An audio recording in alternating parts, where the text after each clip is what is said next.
How you going, guys? I just wanted to clear one thing out.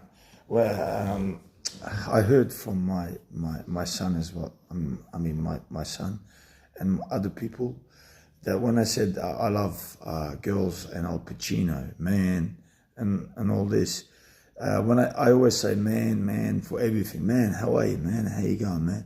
They thought that when I said I love, girls and Al Pacino, man. Yeah, they thought I love men too, so there's nothing like that. I'm just a normal man, you know what I mean? So if you guys got it wrong, I just sometimes talk quick, you know? That's why I was talking quick and maybe it sounded like that. I'm a normal man. Thank God I'm not one of them. I love girls and Al Pacino, that's it. And I'll get back to the story tonight. Forgive me for if, sometimes,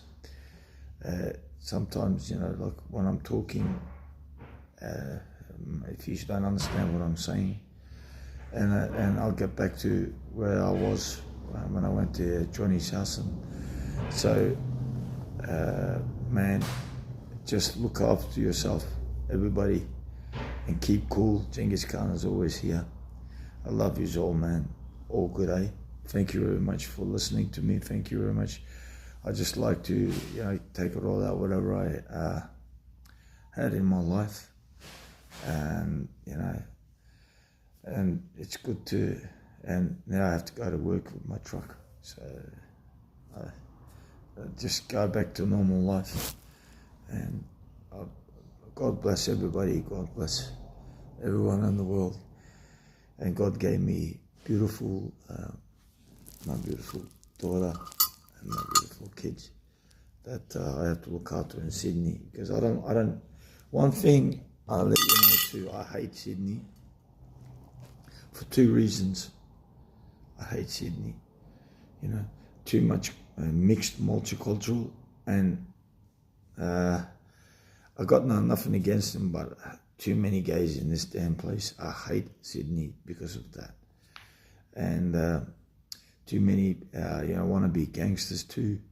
So but everyone's different. I believe in religion and I believe in God's way, Adam and Eve, and family values, and I follow God. So. But I always thank God every day when I wake up that I'm alive, with the things that I've been through, and I'm very, very blessed that everything always goes the way I like it, because